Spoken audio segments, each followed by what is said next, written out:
Hello, friends. Get this going. There we go.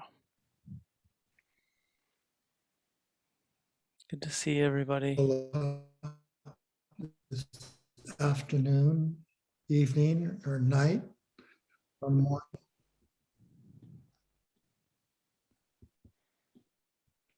Wonderful to see you. Take some time to look around. So you're not driving at the same time, are you?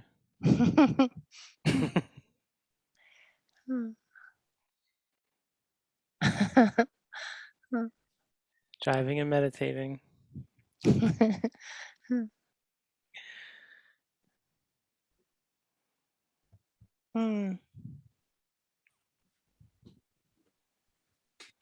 Wow, I just love this. It's so much fun.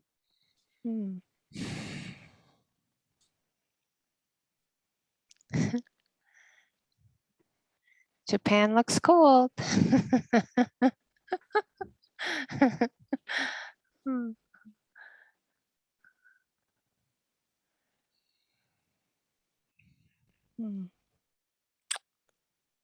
Well, good to have everyone here gathered around this warm screen. The hearth. Gathered around the hearth. Yeah. Hope you're well. And let's get to sitting together.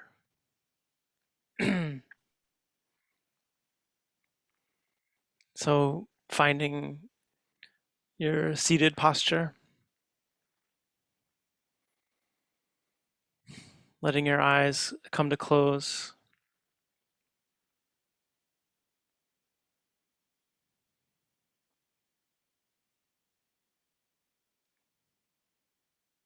Noticing, as usual, where the mind feels drawn, which aspects of experience seem to be calling the attention, or the attention is finding most compelling in the body or the stream of sound, visual impressions, smells, tastes, all of the activity in the mind, heart.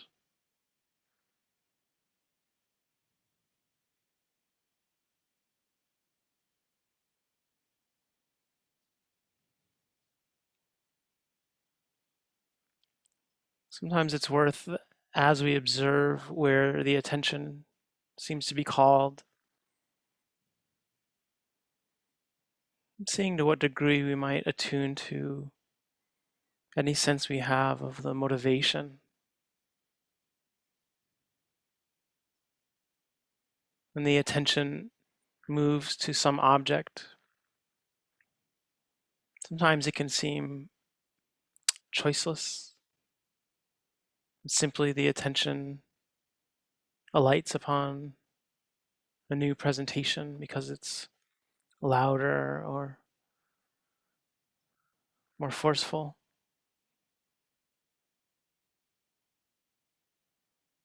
Sometimes we also get a sense that the mind is seeking something in that relationship.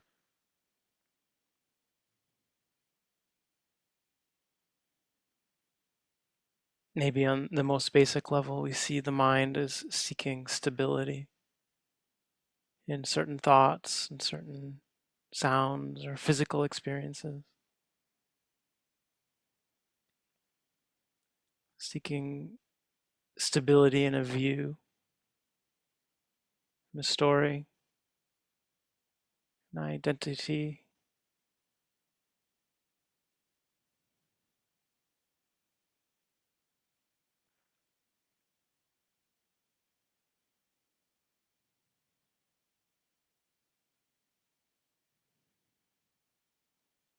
It's always important to look at why the mind picks the objects it does.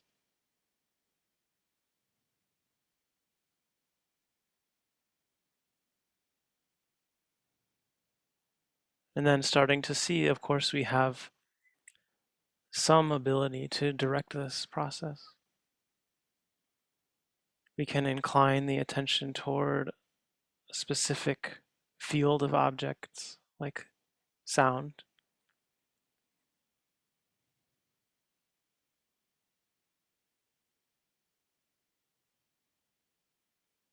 This ever-changing stream of vibration, tone, texture,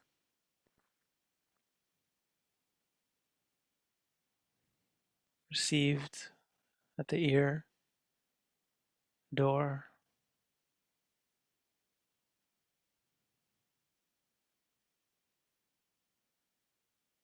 And here too, the changing nature of it is very hard to stay connected with.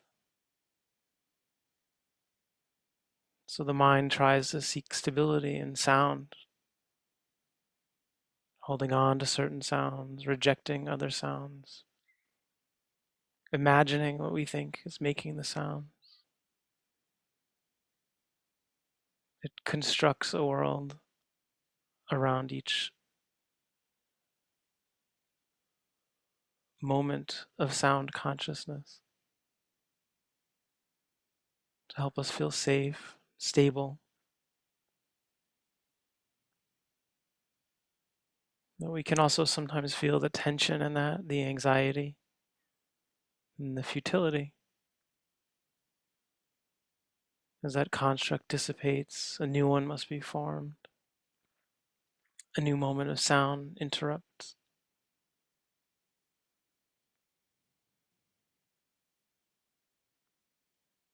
What is it to stay committed to receiving the stream of sound,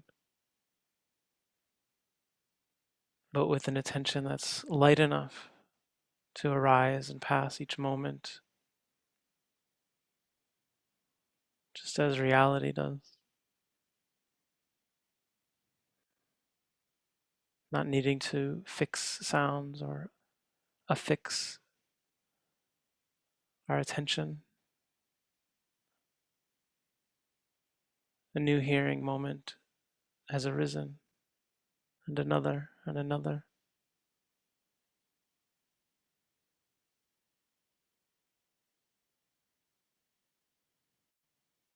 So the concentration is not made of lead, but energized and alive, as much as the objects that we're trying to observe are changing and alive.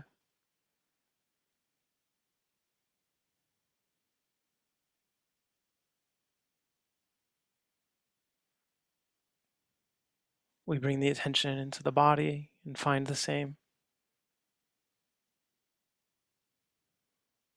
Huge range of pleasant, unpleasant, and neutral sensation.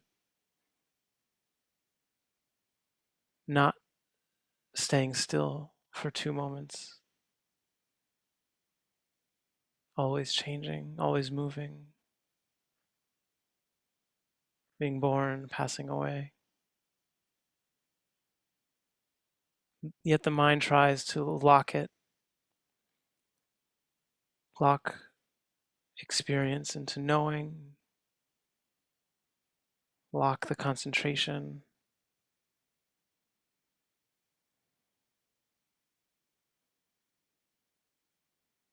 lock the whole world into our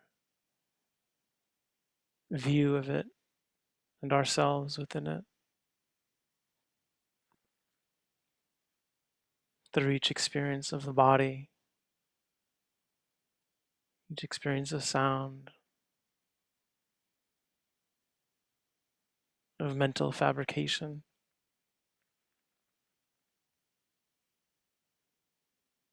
Following the breath at the abdomen,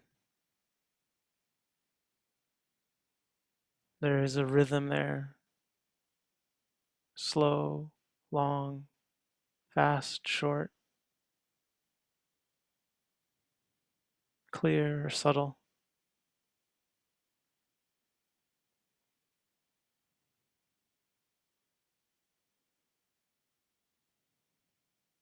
seeing the way our attention may try to get heavy.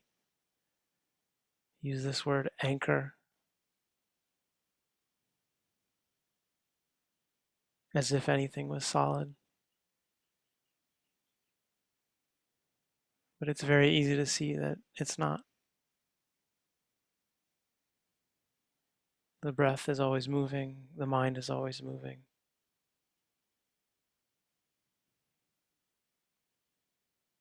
Each moment of body consciousness arising and passing before the next.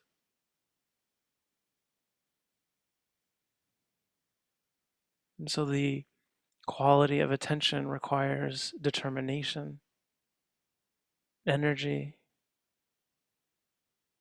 but also unfathomable relaxation, and lightness.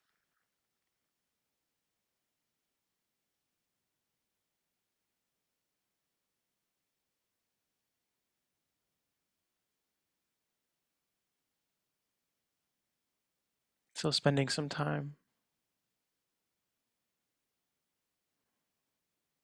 observing the breath, the mind,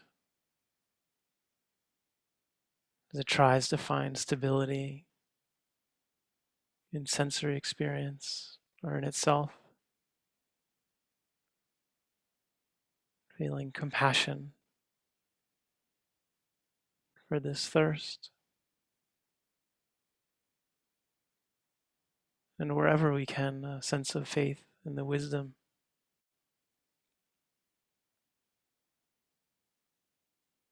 and the potential of a freedom, happiness, peace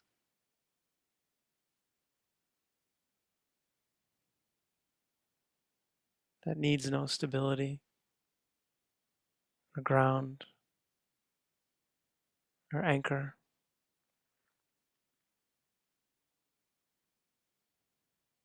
that is not lost in the wilderness of reality, but found.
Thank you, Jesse.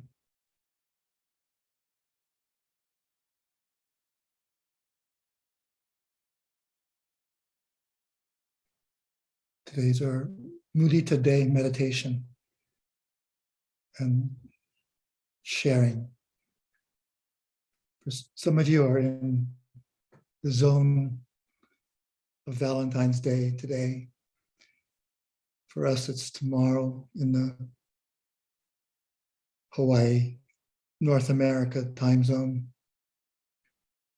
But we're calling it Mudita Day. A little bit different.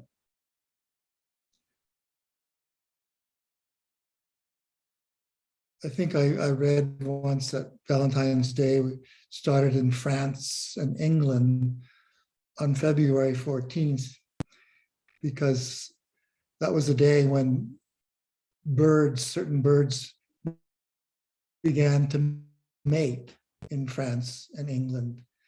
And so we extrapolated from that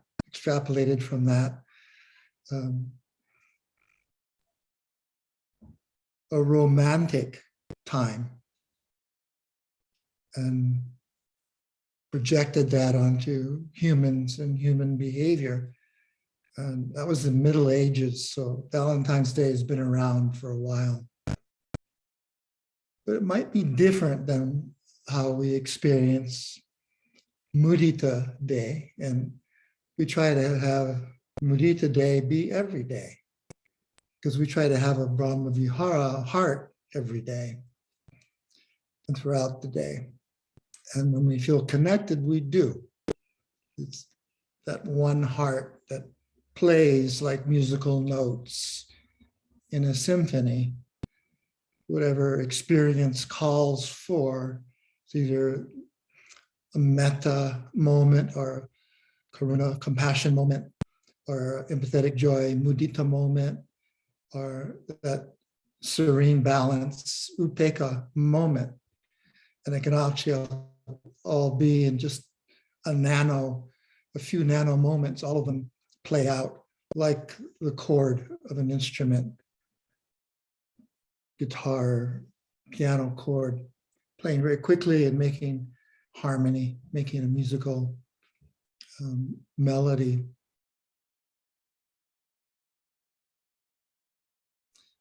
To understand Mudita Day or Brahma Vihara Day, need to understand when there's that sense of connection and when there's a disconnection in our heart, and be able to open to that, feel it and sense it. What's going on? What are the sensations that we feel happening in the body, and what emotions are there, or what emotions aren't there that might color our consciousness and our perceptions, our experience of ourselves, others, and the environment. We can think of it as work on ourselves, and if we just closed our eyes for a moment, take a few deep breaths, and ask the question, when I die, what would I want to say about anything?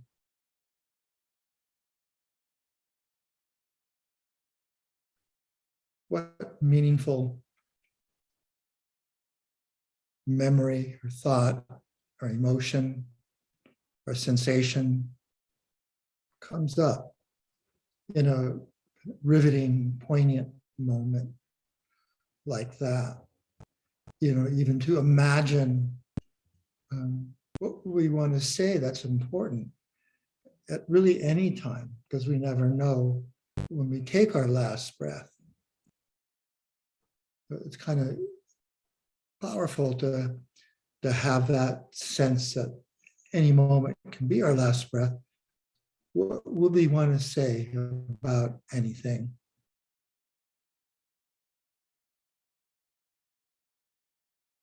Even if it's just to ourselves.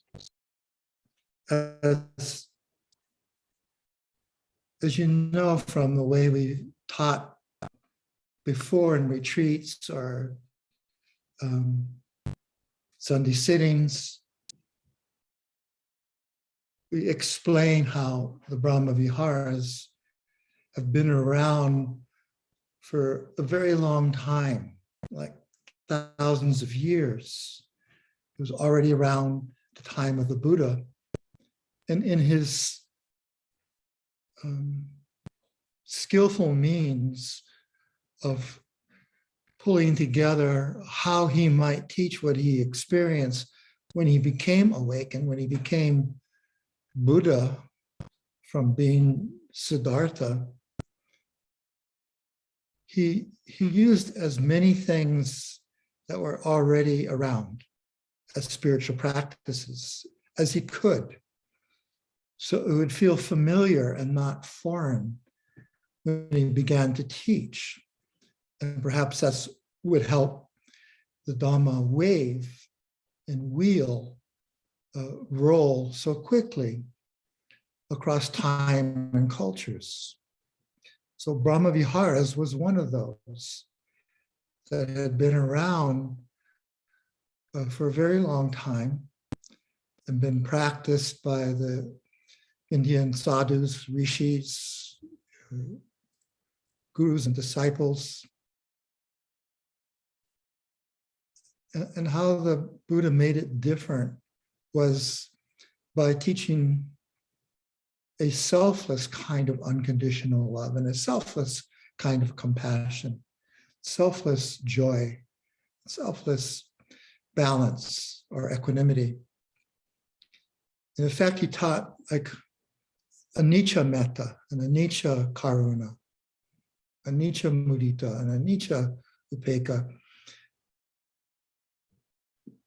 because he brought wisdom into the Brahma Vihara realms.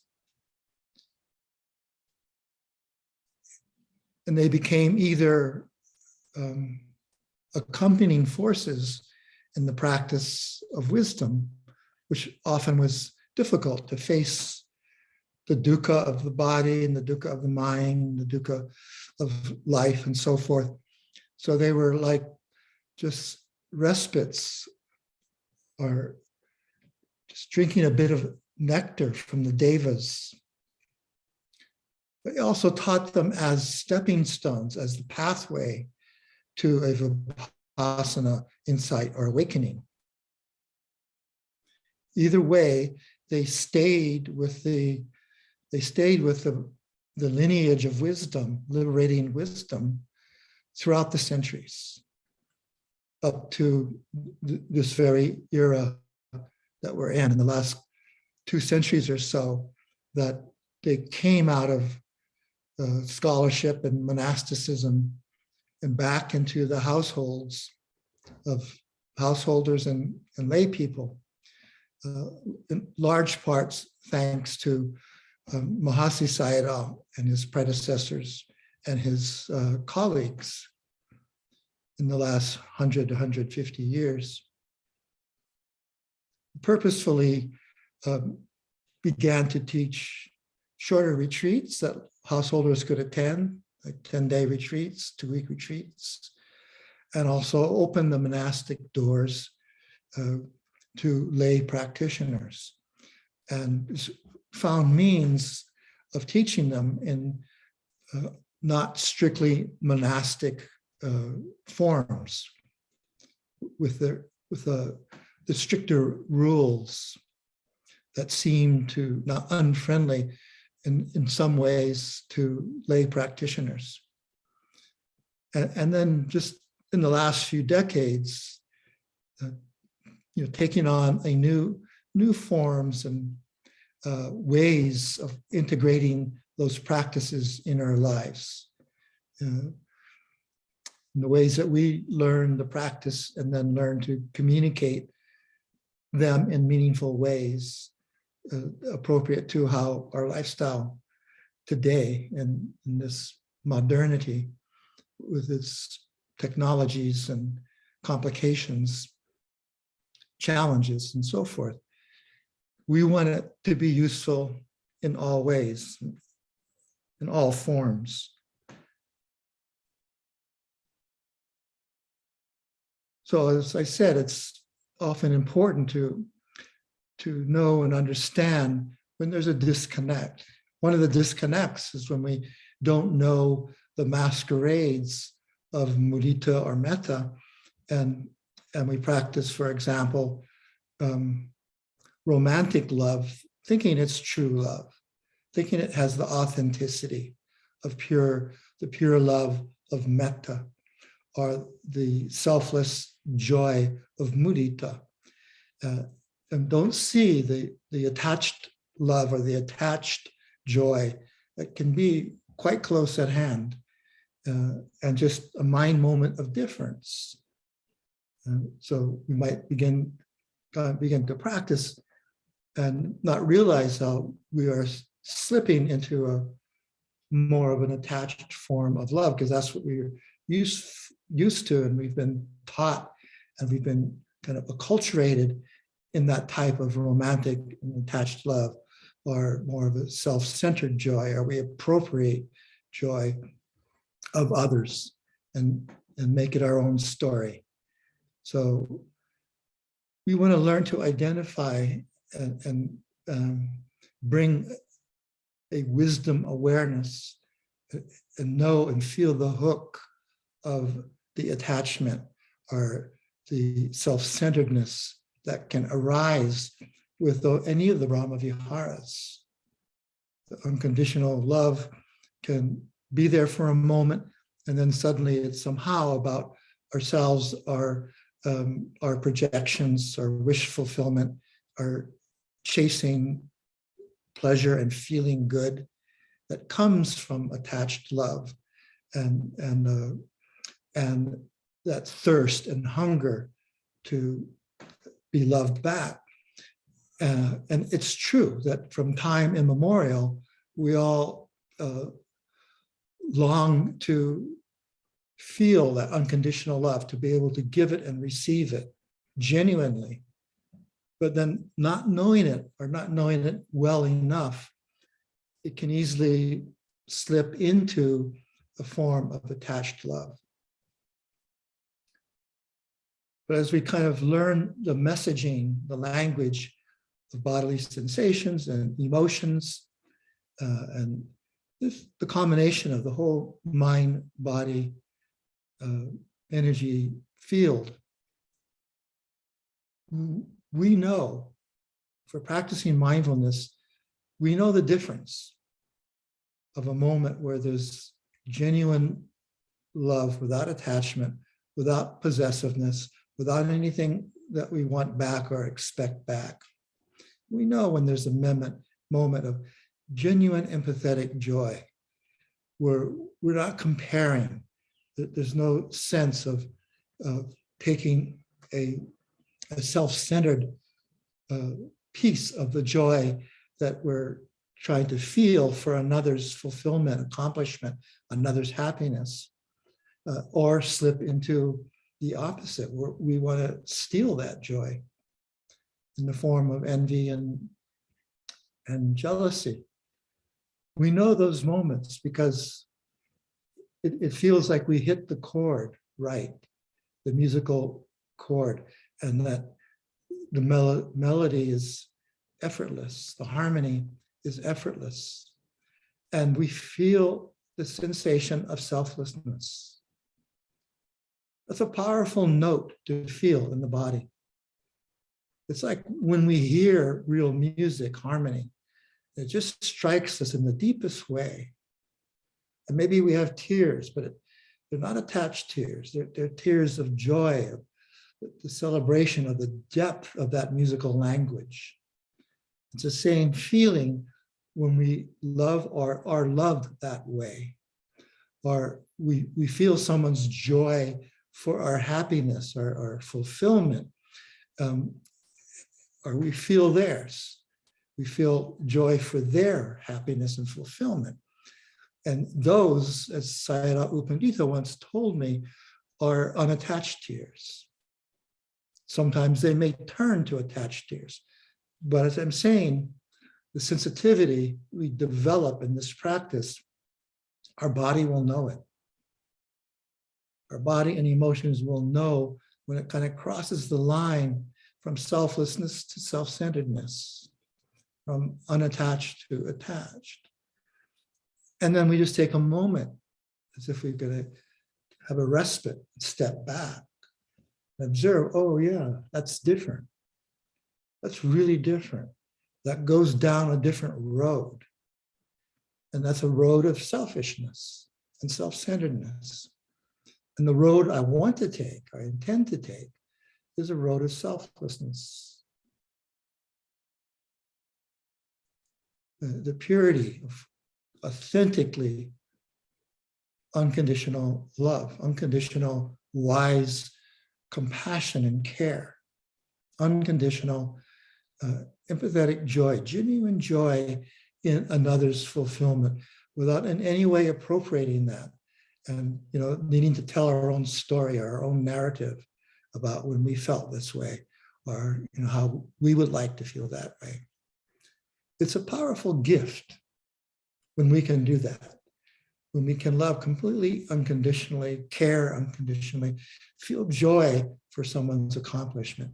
You know how it is. If you think back in your life now or as a child, or think of a child and how they light up when they've accomplished something, done something on their own. They just light up like a New Year's Roman candle. They glow. And usually it's really authentic and genuine and selfless, at least at first. They're just so delighted with that fulfillment, with that accomplishment. And to feel for them, that's mudita. To feel that, and without taking it on, identifying, which we might do, especially if it's our child or, somehow we are a part of that and step into that particular experience of their light and their happiness, their fulfillment. Instead, genuinely selfless joy for another, love for another, care for another is really letting go of having any self-reference part of it at all. That's what makes the Brahma-vihara pure. That's why the Buddha took what was already around and wasn't being infused with wisdom, often being used to practice a very deep kind of samatha, concentration practice, often accompanied with charismatic personalities and or powers, and kind of creating a scene, a circumstance, a situation where there's lots of adoration and lots of projection on the one who can do that. The Buddha knew differently with his awakening. He knew what it was like to be totally selfless, perfect selflessness. The third noble truth, really, the complete cessation of self-centered activity, thought, emotionality, and physical actions, empty of any personality and personalization or objectification. That's the kind of Brahma-vihara we intend to practice and that we accomplish. We just finished last month a month-long Brahma-vihara retreat. And those of you who participated, you all knew moments of a pure Brahma-vihara and the difference between a moment where you felt its purity and its complete selflessness, and when it wasn't. And when it wasn't, you had the skill to recognize that, and to work with the attachment, to work with the identification, to work with the objectification of the thing, the object of our affection, or the object of our pursuit. And to see that is to drop it. When we're really wisely aware of that condition, it falls away. So from one moment to the next, and maybe back again, we see the non-identification to the identification, non-objectification to objectification, and back and forth. You know, the pure one, the near enemy or far enemy, and saying all four Brahmaviharas could catch what it was like to be perfectly equanimous and not think, oh, I'm equanimous. And the next moment where we do think something like that, where we identify with the equanimity as I or me or mine, or when it slips into the masquerade of indifference or disconnection. So it's a false kind of equilibrium. It's not a wise equilibrium. Or it goes into reactivity, it's opposite. And likewise, the mudita, a moment of pure joy for someone's happiness and fulfillment, beauty, articulation of something. And the next moment where, you know, it's kind of more of an over-exuberant, a hook, a little bit of attachment, like it is partly my joy, because it's my friend or my child or my something or other. Or the opposite, where there's a tendency to want that for ourselves, a little nano jealous or envy moment, the far enemy of mudita. And we recognize that. And going either way, either our feelings for someone else's joy, or when someone feels joy for our accomplishment, our goodness, our blooming nature. And when it's not that, we feel perhaps a change in an energetic tone, because they want it, they want some of it. They're disconnected from their goodness, and by nature, unconsciously, they want to steal ours. And we feel the pull. We feel the energy of the wanting, or the potential theft, though of course no one can take our goodness. But it just changes the relationship, changes the dynamic for a moment. And when we recognize that, we can heal that. We can kind of shift gears, and then our relationship is with that person's disconnection. They weren't who they were a moment ago, or who they were yesterday.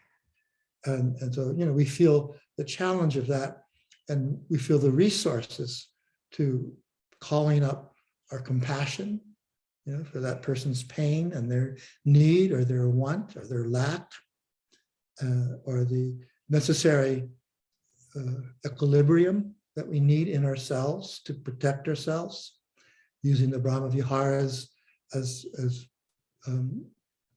skillful defenses, as boundaries. No, you can't have that. You know, you can't intrude. You can't come in here. And then the skillful means is just being present for ourselves, and as best we can for the other.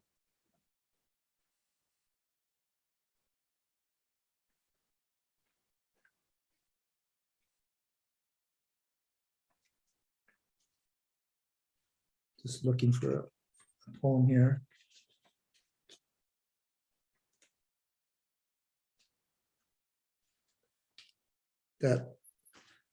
That selflessness of the Brahmaviharas is expressed by Anna Sweer, a Polish poet who lived from 1909 to 1984. And this is called A Double Rapture. Because there is no me, And because I feel how much, there is no me. Very poignant, short description, of all of our experience at one time or another, when we have felt pure Brahmavihara moment, selfless love, care, joy, equanimity, and how much, how riveting, how transforming that felt sense of selfless love or joy, how it changes our course. It's like a sea change from being one way out of habit and conditioning to being renewed and back in the mystery, not knowing really what might happen next, but ready for it, centered within ourselves.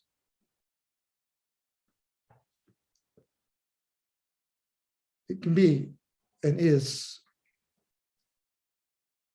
a lifetime of learning to know the happiness and peace of love with wisdom, of the Brahmaviharas with wisdom, of our life infused with understanding, love and understanding together.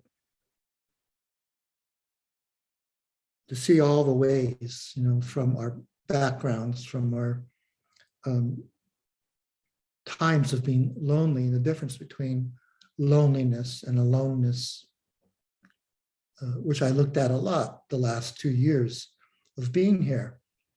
And the first time I was at in that much sense of place for most of my adult life. 2 years of looking at and feeling the difference of loneliness and the beauty of aloneness, the power and freedom of it. I think only when we really know that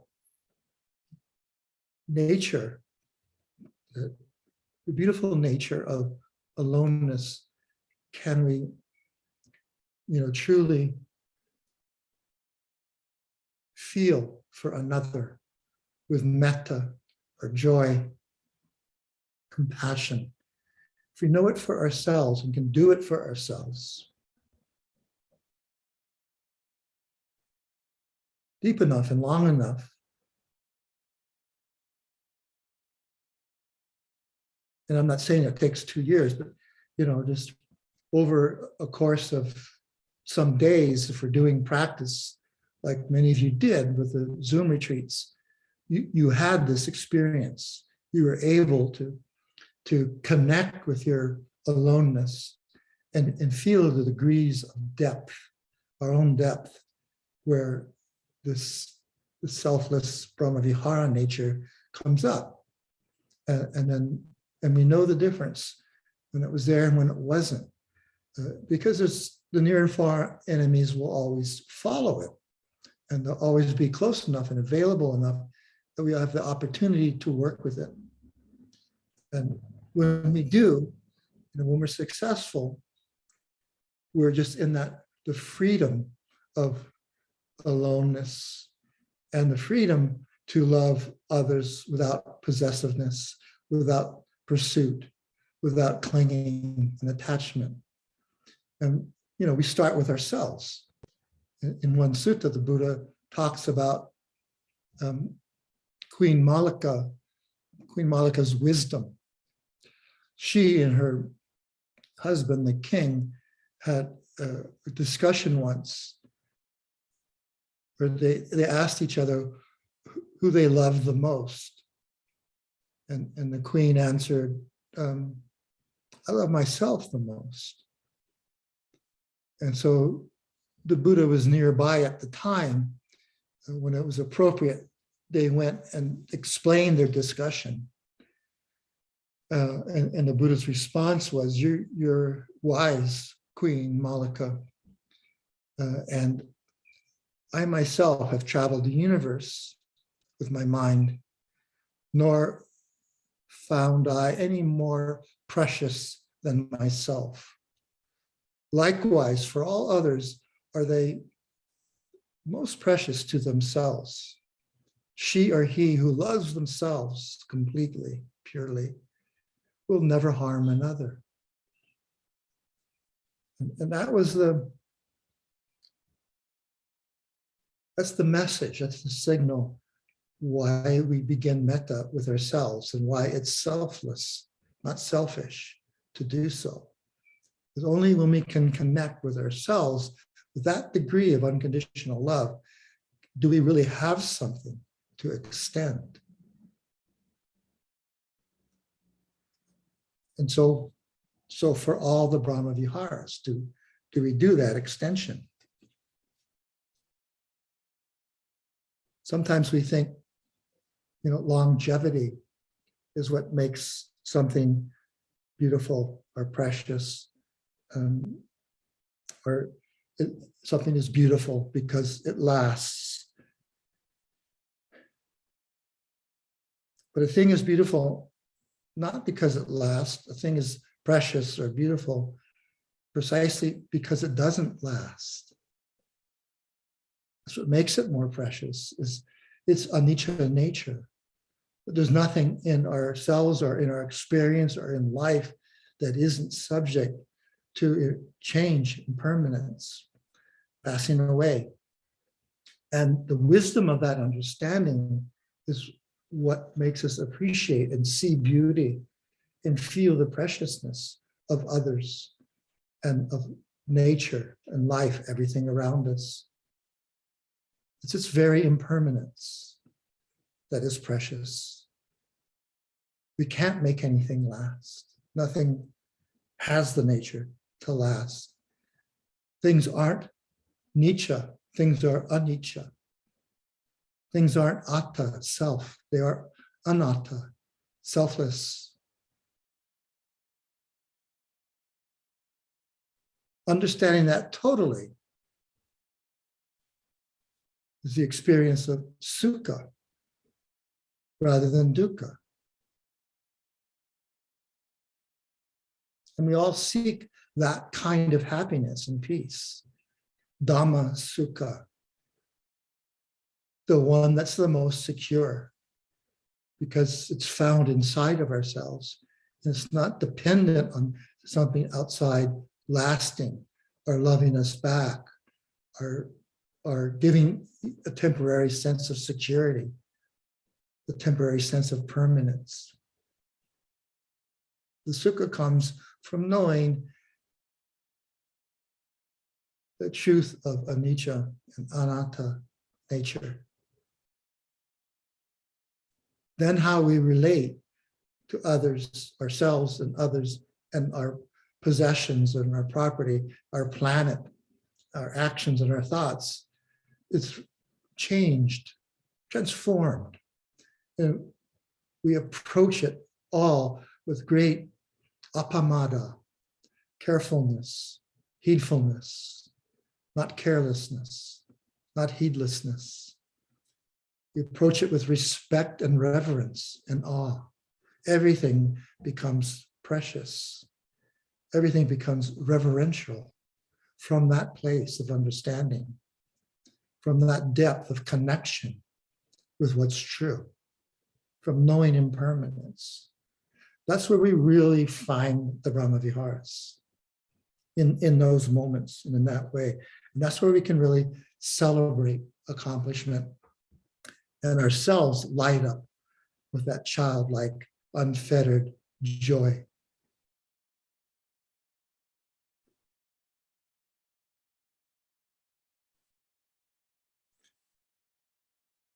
When someone sees us, recognizes us for who we are, connects with our goodness, and their adoration is pure. It's not a projection, and they don't want anything back.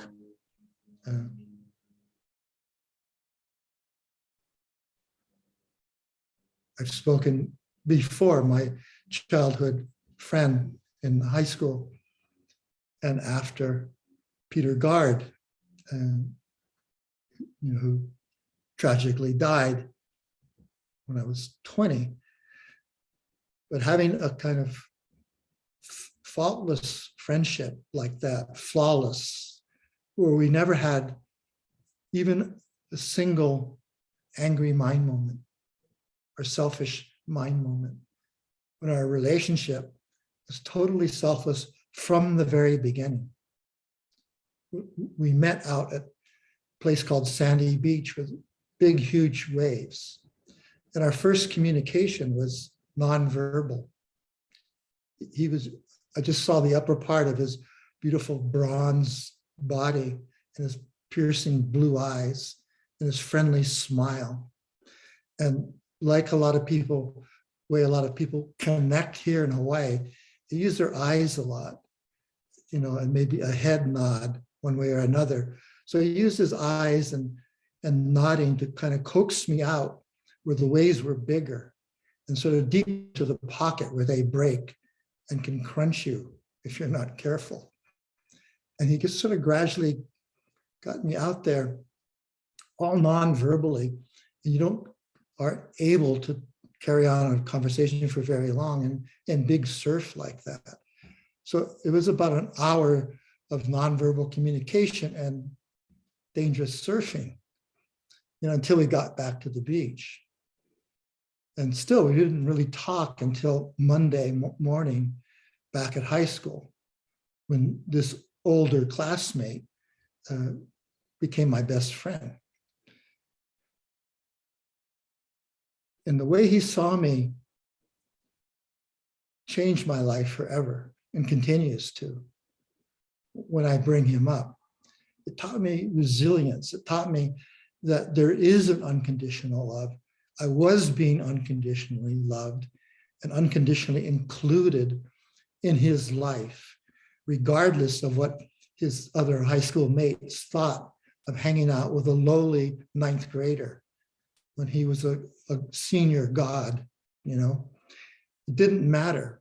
And our friendship kind of created this protective Brahma Vihara cocoon where we could go anywhere and do anything and not care what other people said, what other people thought.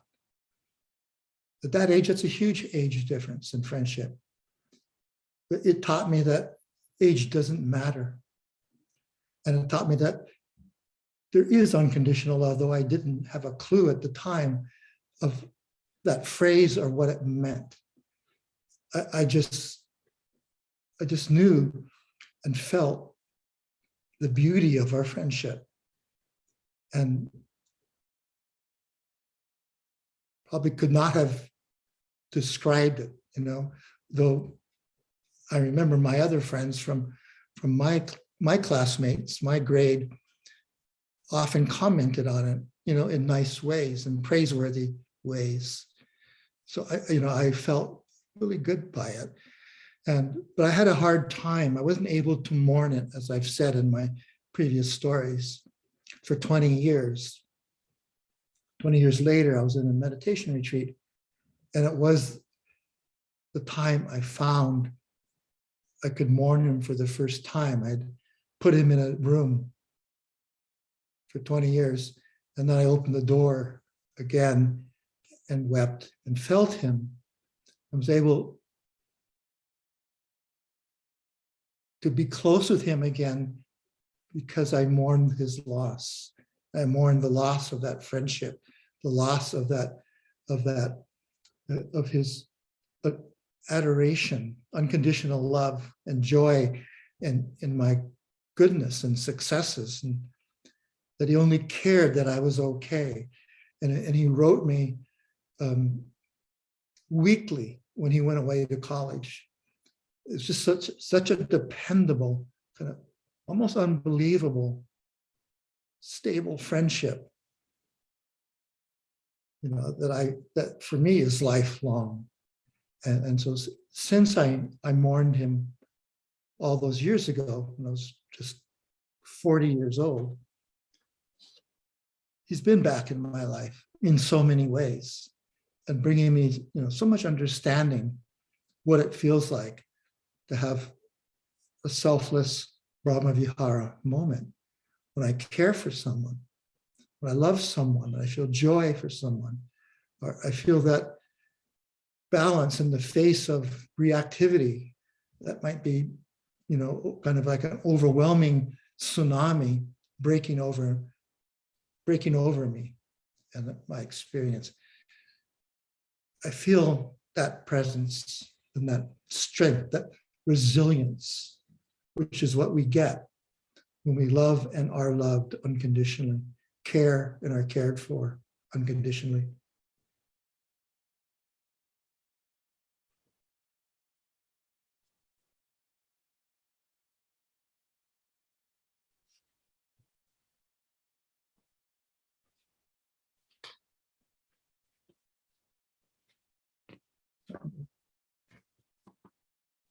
Close with another poem from Anna Schwer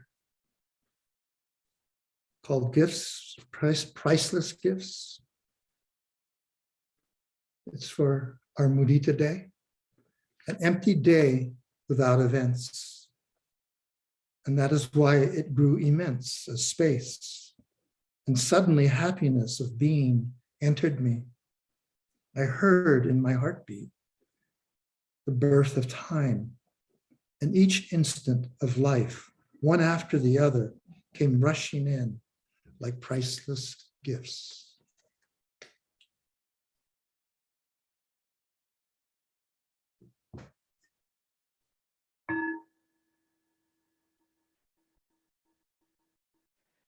Original sound, Stephen. Original sound. Is that like selfless Brahmavihara?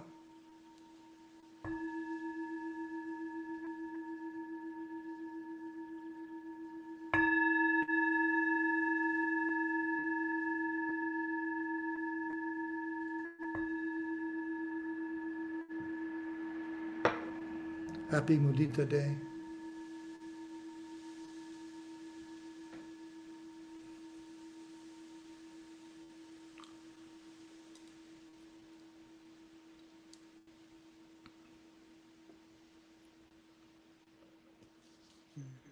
Thank you, Steve.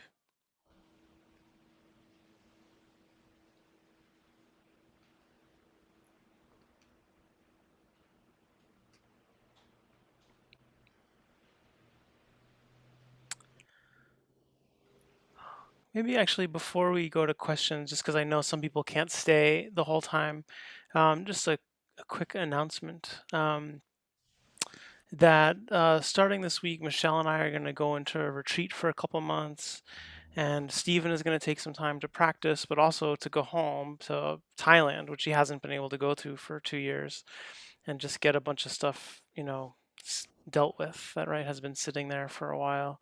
So we're going to take a little time off from the Sunday sittings, but you are very lucky to have an all-star cast of our Honolulu Sangha and Big Island Sangha practice leaders who are going to sort of hold space for the sitting for, it'll be about like 6 weeks before Steve is back online.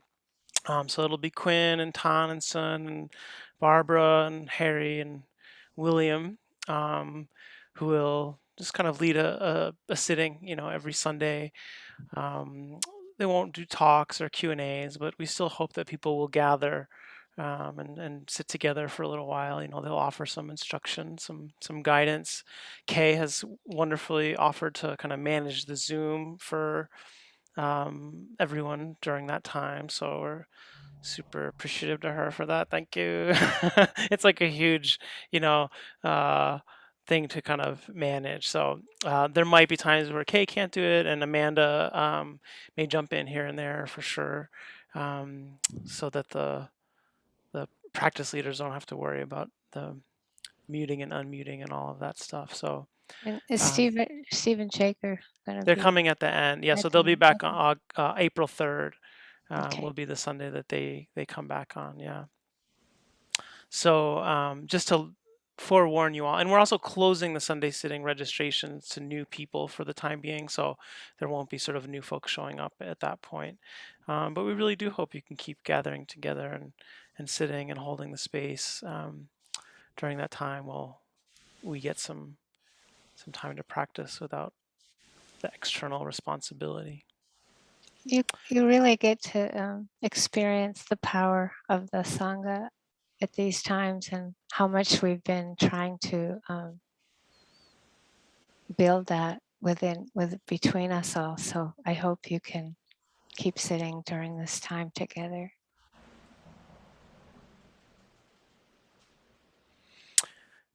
And so for now, as usual, we do have some time for questions. If anyone has any, you can, click on the reactions button there if you want to raise your hand and let us know you have a question.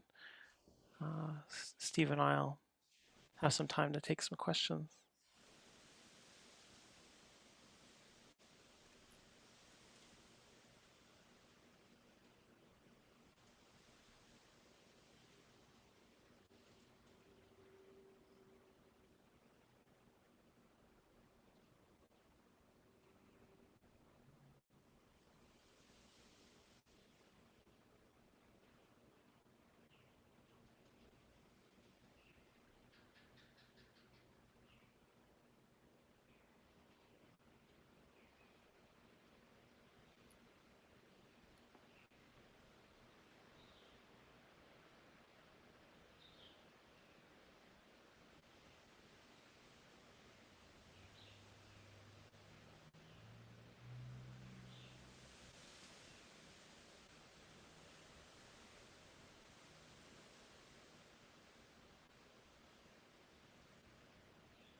Majda, are you trying to figure something out? Yeah, all right, here we go. We can unmute you. Oh, yeah, I might need to, hold on.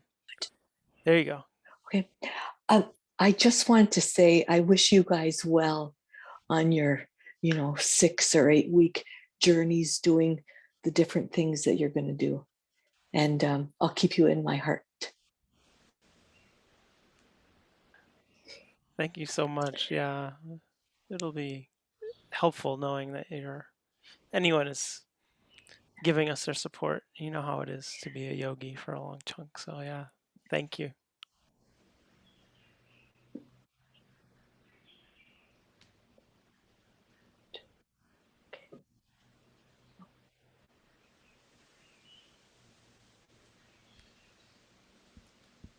Since it's Mudita Day, I'll just mention a couple of techniques for you that I had thought about but forgot to say. And memory is one of them. I was remembering Michelle and I used to take my mom up to central Oahu mountains called Tantalus for strawberry guavas. We hike up through a bamboo forest, and strawberry guavas are a smaller kind of guava tree with little strawberry size fruits. They still have a guava tartness to it, but kind of a sweet tartness. And then she'd make guava jam with them and keep some, and we could give the rest away. So all my friends on the street would come and line up for their guava jam, and my parents would give them away to their friends. But it was the joy was how much the joy that we felt was how happy she was being up there, and we just fill up these big wicker baskets full of like many pounds each of strawberry guavas. Spend the day there doing that. So remembering that causes the mudita kind of joy to arise, how happy she was. And and sometimes it's remembering our own joy, because earlier today when I was thinking of what to talk about, I can still feel in my body the sensations of a kind of joyous thrill from particular waves I caught as a teenager, on the North Shore of this island. Big, thrilling waves. I could feel what it feels like to drop down, like an elevator suddenly dropping. I have those sensations. And then the ways I remember, well, some of them were wipeouts, but the ones that make me most happy are the ones where I was completely then covered as the wave broke and just felt myself in the green room, as it's called, and coming out to daylight. That memory, because I was so much younger and it's kind of long ago, it feels like a genuine, selfless, appreciative joy of my child self or teenage self. You can all find something similar in your lives that you remember. You're alone doing something, or you're with your family or with a friend, and either it was them or yourself that felt so fulfilled and lit up, so to speak, because of their happiness or because of your own happiness. So just keep that in mind as a mudita meditation object.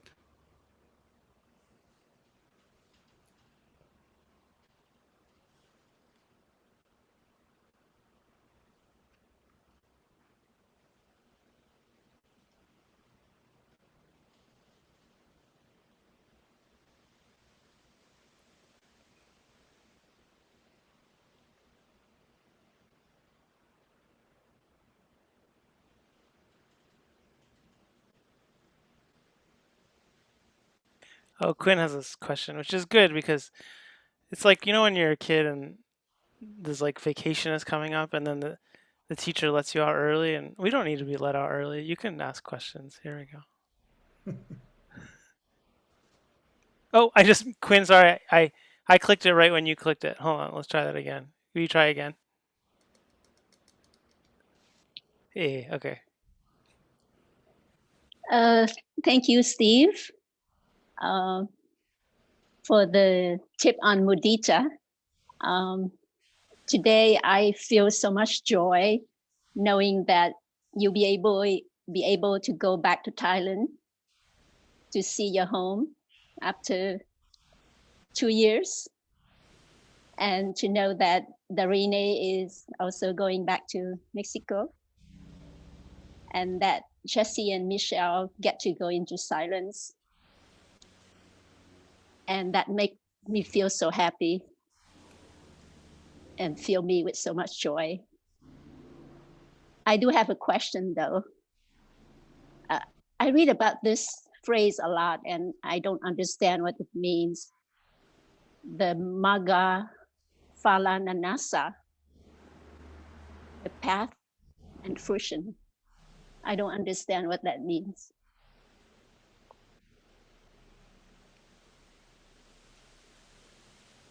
Steve, you want to start with that?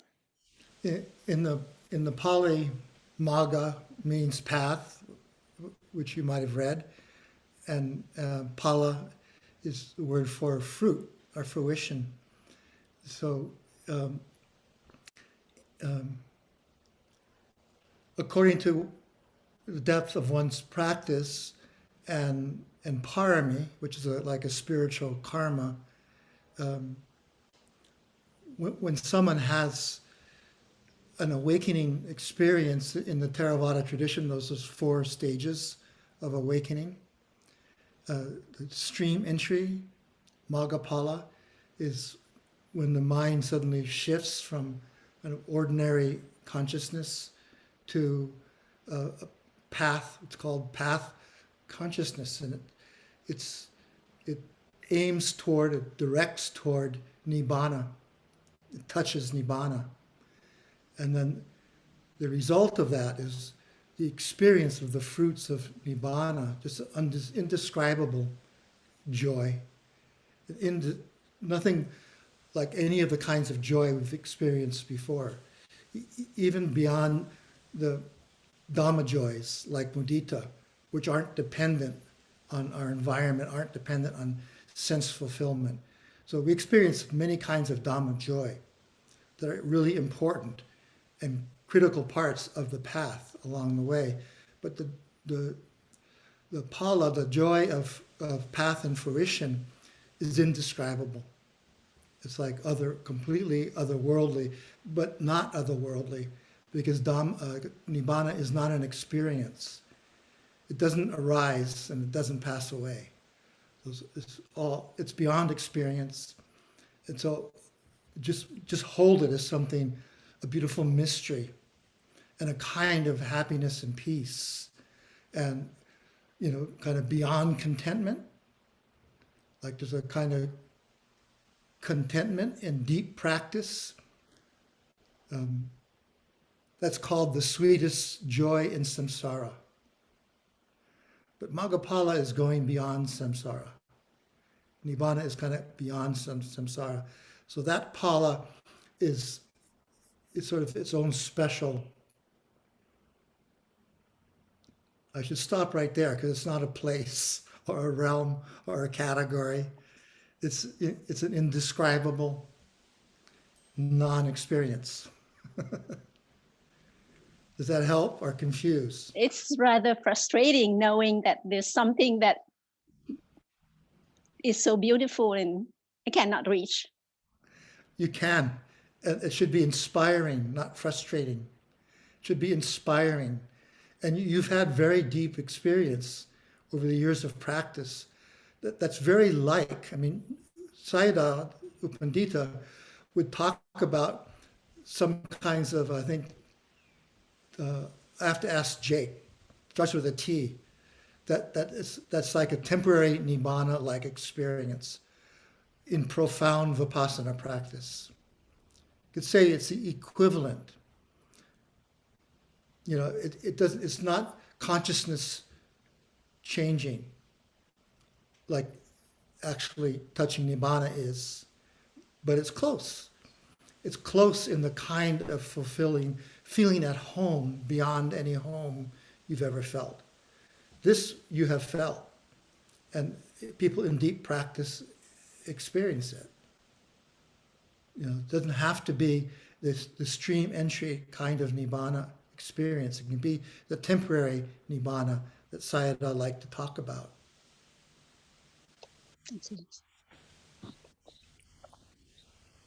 Steve, I think have a question. I want to just say one last thing about that. I'm sorry. Oh, Huang, the just to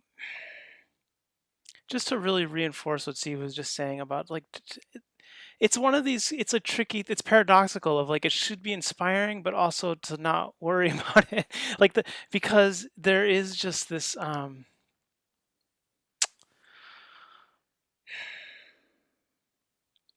just kind of like I was saying in my instructions, it just takes so long for the mind to stop feeling a sense that it needs stability in some experience, that it's trying to find stability in the sensory experience, even in equanimity, right? Even in these beautiful qualities of mind that we can fall into and enjoy and bask in. The we hang out in those spaces and we come to understand them, and that we can still see that the mind can become attached to them, that even equanimity is conditional, right? It's dependent on certain conditions being there. And so this sense of like, when does the mind have that sort of healthy sense of letting go of the need for anything to be one way or the other, of actually feeling like it needs stability of any kind, of any sense experience to be able to be satisfied. It's asking so much of the mind. And so that you just have to just know that it's like anyone can get there. If you're putting your time into it, everyone will get there. And it's just a sense of like, you just have to be so patient with the mind and understanding why the mind is so afraid of letting go, and why the mind wants security in all of these things that can never give it security. But the only way to get through that is through understanding and not resenting the mind for it, you know. So Just wanted to sort of add that in. Yeah, Quinn, beautiful. Huang, Okay, this is Shelly. Hello, everybody. hi. I uh, I haven't. I've been on the road for about a month, so this is the first time I've been kind of joining the meditation. I think it was very meditative, and I just had this while on the road. There's so much happening and so many stimulus, so many changes, and so many experiences. And now sitting here, it's just the topic on Brahma Vihara and trying to feel that sense of space. I guess what I'm trying to say is when I'm on the road, that sense of Brahma Vihara is difficult. It's almost how I externalize the experience. Not at a certain sukha. It's a certain repetition of a dukkha because there's so much going on. So I guess I'm just trying to understand, is it eventually that we're able to connect with this inner sukha in a way that that we relate to everything outside of us in a way that how we relate to the external, is that how we eventually bring it back into the sukha within inside? Does that make sense, or is that I think completely? so. Yeah. Can you say a little more about your time on the road? Because I think the question of like conditions matters, right? Of like you're finding that within the quietude of the seated, of the, the sitting, that there's some ability to connect, or when you're not on the road, there's some ability, but that it's hard when you're traveling. Like, what are the conditions of your traveling right now? Well, I just returned home about a few days ago, but I was on the road for about a month in Ecuador, and just meeting people, going every week to a new city, and going in and out, making connections, and and leaving and disconnecting, reconnecting, and meeting new friends, and it was just a Yeah. constant ebb and flow. So it's almost like in some ways I feel like I'm trying to make these connections, but at the same time it's so it's the space is so unsafe, yet I'm trying to and trying to Mhm. detect it, read it, protect myself, as well as making trust people, and making and reaching. It's almost this kind of ebb and flow constant. And Mhm. it's almost like sometimes I see myself in these slices, almost like a video frame of like, oh, okay, I'm dissecting a frame by frame by frame, and what was my frame of mind in that moment. And it wasn't complete sukha, I can tell you that. And so my question is, I guess in this meditative mode I feel so much within this comforted, this space, this safe space. And is it in a way that somehow at some point we bring the sukha with us, and that same externalizing that frame of mind, is it the same as, will it ever be like the sukha that we feel within while we're sitting here in this complete safe frame of mind? Does that Right. Yeah, make more yeah. sense? It makes a lot of sense. I don't know, Steve, is it okay? Can I start with it? Sure. Okay. Yeah, I mean, I think it just sounds very powerful and beautiful and actually very clear seeing. But I think what's hard is often, when you can be very clear seeing about confusion and the difficulty of trying to do what we're all trying to do, which is, find some, just as you described, find some place of quietude and connection with these beautiful qualities of heart and mind, and in creating the conditions that help support that of seclusion, but then also trying to bring as much of it into our daily lives and interaction as we can. And so whether that's like really on the road or just at work or at the grocery store or what, whatever, that there's a challenge to that. And I think that you're at that end of the challenge of it where it's even more so because you're on the road, you're not coming back to your home base in between each interaction, right? You're not, and you've got hundreds of interactions a day and there's just a lot of energy going into that. So I think what I would just say is like a few things. One is to recognize that it's hard, and that's why we value the protective conditions, because when we can't protect the conditions, we see how hard it is to do. And so that we spend more time in the protective conditions to try to saturate ourselves and then stretch outside of that.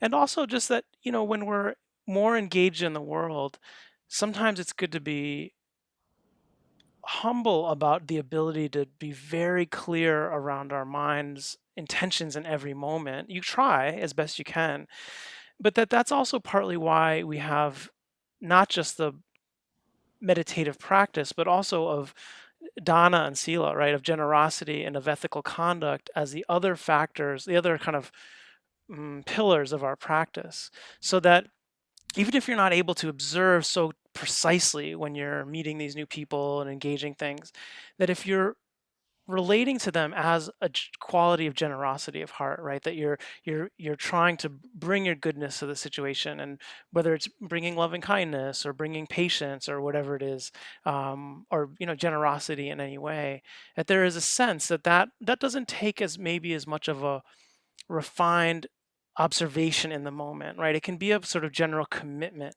that is motivating our actions, or the commitment to be very careful to not harm, right? The commitment to be very careful with our speech, are things that can kind of like create some container, some um, conditions out in the world that are similar to the protective conditions we have in our when we're seated, in a quiet space. It's not the same, but it's similar. And yes, absolutely, we can learn to do this more and more fully, but it might not always look like we're used to it looking. I guess that would be the one thing, is that there's a reason why the Buddha encouraged quietude and seclusion and not excessive um, talking, right? Or Mhm. socializing or whatever, right? That there's something about like understanding that it's very difficult as things get ramped up energetically, and then there's whatever, then there's alcohol, and then there's music, and then there's like all these other things where you're like, actually it's very hard to be careful as the conditions get kind of more amped up. But when you hear about, Mahasi Sayadaw or Ledi Sayadaw, I mean, one of the things that's amazing if you read their biographies is like these were incredibly quiet beings, right? Incredibly Mm. realized, and they were really busy. I mean, when you think about like all of the volumes that they would write, or they would always be traveling to teach, that part of it is still for me like amazing and like hard to fathom, of like how quiet you can be and still be on the road, and still be teaching and still be kind of externally oriented a lot of the time, but that that they were very restrained in their senses, right? They weren't out there partying, they were still very contained with their energy. And so that there's ways of doing it, but it might mean a certain kind of a very different quality of interaction, and so it's worth exploring. Thank you. Yeah. you know Steve, you have anything else you want to add to that? Just following Jesse's advice of creating a generosity surround or Brahma Vihara environment in our lives, doing that as a daily practice eliminates a sense of inside and outside. There is no outside. And I won't try to explain that. Mm. I'll meditate on that one. Thank you. Are Thank we you, just Shelley. looking at a picture of you, Shelley, or your chair? or am I missing you?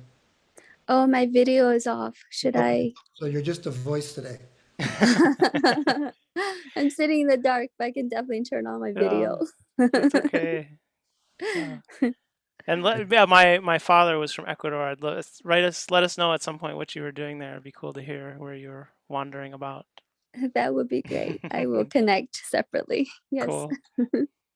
Thank you. Thank you, Jesse.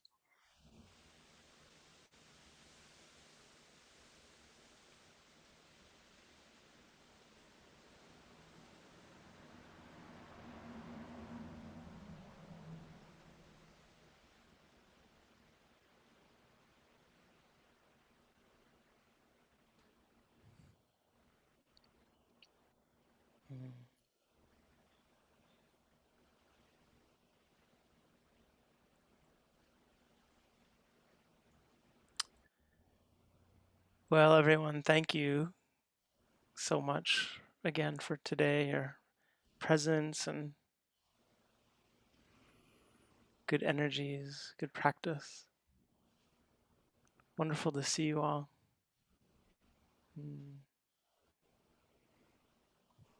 I have something to just say about today is that I think it's a great exploration next month to explore loneliness and aloneness from the Valentine's Day on.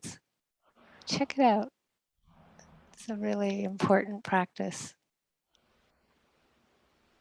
Especially in relationship to the no inside, no outside. Yeah, so thank That's a you. good matrix right there. Thank you for the talk, Stephen, and the instructions, Jesse. Thanks, everybody. We'll miss you.